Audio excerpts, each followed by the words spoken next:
Hello दोस्तों, doctor NEET MBBS में आपका फिर से तहे दिल से स्वागत है। दोस्तों, हम लोगों ने cell cycle and cell division का लेक्चर स्टार्ट किया था, जिसमें हम लोगों ने पहले लेक्चर में समझा था कि किस तरीके से क्रोमैटिन और क्रोमोजोम एक दूसरे से डिफरेंस होते हैं। और आज की क्लासेस में हम लोग इस चीज़ को डिटेल से समझेंगे और इनके बीच के अंतर को लिखेंगे और समझेंगे। देखिए, यहाँ पे आप बने हुए फिगर को पहले से देख सकते हैं। ये है दो डबल स्टैंडर्ड DNA। मैंने आपको पिछली क्लासेस में बताया था कि ये एक स्टैंड है, ये दूसरा स्टैंड है, तो इसको हम कहेंगे डबल स्टैंडर्ड DNA। एक डबल स्टैंडर्ड DNA, ठीक है, जिसको किताब में 2C लिखा गया है NCERT के बुक में। ये मैंने आपको पिछली क्लास में बताया था। इसमें भी देखेंगे तो इसमें भी एक डबल स्टैंडर्ड DNA ये है और ये है, तो ये हो जाएगा एक डबल स्टैंडर्ड DNA और इसको भी क्या लिखेंगे 2C। तो इस तरीके से देखेंगे तो इस फिगर में ये जो पहला जो फिगर मैंने आपको बताया है, पहला जो क्रोमोजोम का फोटो मैंने बनाया है, इसमें क्रोमोजोम की टोटल अमाउंट कितनी हो जाएगी, तो DNA की टोटल अमाउंट कितनी हो जाएगी, तो DNA की टोटल अमाउंट 2C हो जाएगी। इसमें भी 4C ही है और इसमें भी देखेंगे तो इसमें भी 4C ही है। बट अब हम लोग समझते हैं कि आखिर ये फिगर मैंने बनाया क्या है, मकसद क्या है बनाने का, या फिर इसके पीछे की कहानी क्या है।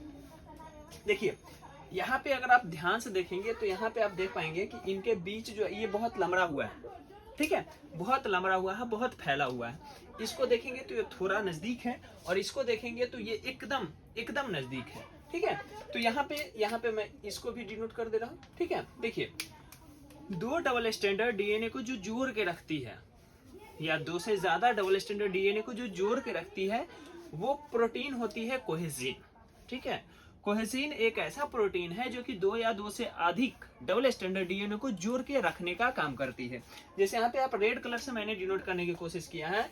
ये जो रेड कलर का पॉइंट है, ये इस डबल स्टैंडर्ड DNA को और इस डबल स्टैंडर्ड DNA को जोड़ के रखने की काम की है। तो ये कोहेसिन प्रोटीन एक ऐसा प्रोटीन है जो दो या दो से अधिक डबल स्टैंडर्ड DNA को जोड़ के रखने का काम करती है, ठीक है।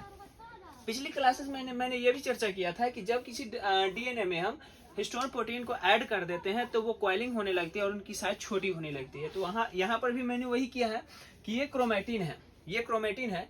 जब इसमें मैंने हिस्टोन नामक प्रोटीन को ऐड कर दिया, हिस्टोन नामक प्रोटीन को मिला दिया, तो ये और ज्यादा ऐंठने लगा।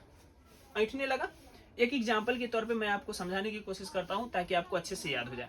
जैसे आप देखे होंगे कि बहुत सारे गाँव घर में जलने वाले लोग होते हैं, उनको अगर हम जिससे वो जलते हैं वो चीज देने लगते हैं तो वो अपने आप में कुरकुराने लगते हैं, खुद से वो अपने आप में मतलब कुछ बरबराने लगते हैं या फिर ऐंठने लगते हैं। बस वैसे ही समझ लीजिए कि जब हम क्रोमैटिन को हिस्टोन नामक प्रोटीन जोड़ देते हैं, मान लीजिए ये क्रोमैटिन जो है कोई ऐसा आदमी है जो कि दूसरों से जलता है और हिस्टोन एक ऐसा बात है जिससे कि उसको जलाया जा सकता है, ठीक है। तो मैंने इसमें क्या किया, जलाने वाला चीज ऐड कर दिया, तो ये और ज्यादा जलेगा, भुनेगा अपने आप में, ठीक है। तो ये क्या हो जाएगा, शांत होने लगेगा या खुद से बरबराने लगेगा, ऐंठने लगेगा, ठीक है। उसी तरीके से क्रोमैटिन में मैंने जब हिस्टोन प्रोटीन को ऐड कर दिया तो क्या हुआ, ये अपने आप का मतलब ऐंठने लगा, गांठ बनाने लगा, जिसके कारण इसका साइज और छोटा हो गया। और आप यहाँ देख सकते हैं कि इसका साइज इतना बड़ा था जो कि छोटा होकर इतना बड़ा हो गया।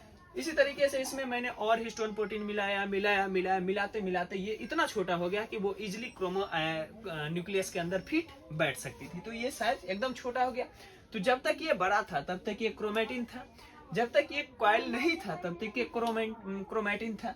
लेकिन जब ये कॉइल्ड हो गया, अच्छी तरीके से कंडेंस हो गया, अच्छी तरीके से इसका साइज छोटा हो गया, तो ये बन गया क्रोमोसोम, ठीक है।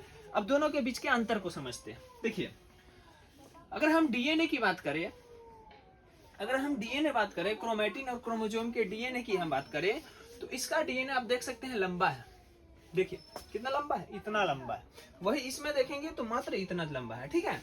तो इस पहला अंतर ये समझ में आ गया होगा आपको कि क्रोमैटिन में DNA का आकार क्या होता है, लॉन्ग होता है, ठीक है।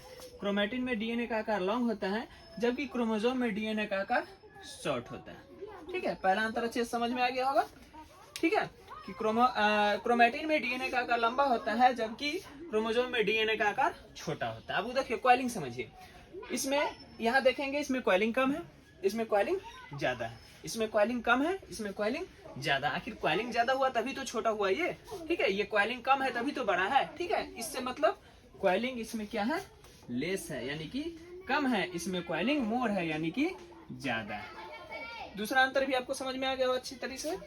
अब देखिए तीसरा विजिबिलिटी। अब विजिबिलिटी क्या, कौन सी चीज है विजिबिलिटी? हाँ समझ में आएगा। विजिबिलिटी मतलब दिखाई कितने मतलब किस तरीके से दिखाई देता है या नहीं दिखाई देता। अब एक बात बताइए आप, मैं ये एक मार्कर लेके दूर से दिखाऊंगा तो थोड़ा कम दिखाई देगा। वही अगर मैं एक मार्कर और जोड़ लूं इसके साथ, सपोज मान लीजिए मैंने एक मार्कर और 3 मार्कर के साथ दिखाऊंगा तो आपको साफ साफ दिखाई देगा। क्यों? क्योंकि ये मोटा हो गया है, ये गाढ़ा जैसा हो गया है, ठीक है।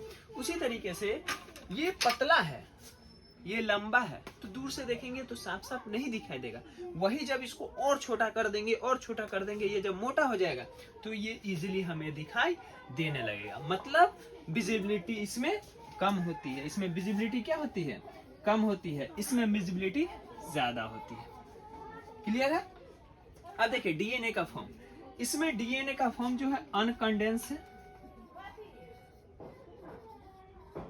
इसमें डीएनए का फॉर्म कंडेंसेड है, ठीक है। कंडेंसेड मतलब वही है गांठ बनना, ठीक है, या कॉइलिंग, ठीक है। तो इसमें कॉइलिंग कम है जिसके कारण अनकंडेंस है, इसमें कॉइलिंग ज्यादा है जिसके कारण ये कंडेंस है। और अंतर अगर आप चाहते हैं और डिफरेंसेस लिखना तो आप और डिफरेंसेस लिख सकते हैं कि ये ठीक होता है, सॉरी ये थीन होता है और ये थिक होता है, ठीक है। ये मोटा पतला होता है, ये मोटा होता है, तभी तो नहीं दिखाई देता है, विजिबिलिटी इसकी कम होती है, ठीक है। अब एक रस्सी को देखिए, आप एक रोप ले लीजिए, एक रस्सी ले लीजिए, एक धागा ले लीजिए, पतंग उड़ाने वाले धागा आपको दिखाई देते हैं? नहीं दिखाई देते। उसी जगह पे अगर हम 100 धागा को एक साथ लगा दे तो इजिली दिखाई देगा। क्यों? क्योंकि वहां पे उनकी मोटाई बढ़ जाएगी, उनकी विजिबिलिटी बढ़ जाएगी, ठीक है। तो आज की क्लास में हम लोगों ने क्रोमेटिन और क्रोमोसोम के बीच के डिफरेंसेस को शॉर्ट टर्म में बहुत अच्छी तरीके से समझे।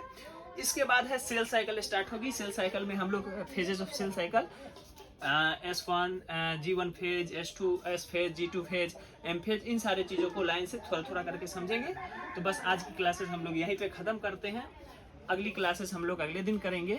आपको क्लासेस कैसी लगी है कमेंट जरूर करें, और क्लासेस अच्छी लगी हो तो हमारे वीडियो को लाइक करें और हमसे जुड़े रहने के लिए चैनल को सब्सक्राइब जरूर करें। क्यों सब्सक्राइब करें? क्योंकि 2024 का शुरू से, अभी से जनवरी 2023 से हम लोग रेगुलर वे में यकीन 3.0 को लमार के लिए चलेंगे। लमार के एकदम अच्छी तरीके से पढ़ते चलेंगे, थोड़ा करके, और हम लोग 2024 में सारी चीज क्लियर कर लेंगे और एकदम झंडा गाड़ देंगे, ठीक है। तो आज के लिए बस इतना ही। Thank you, good bye, tata, bye bye.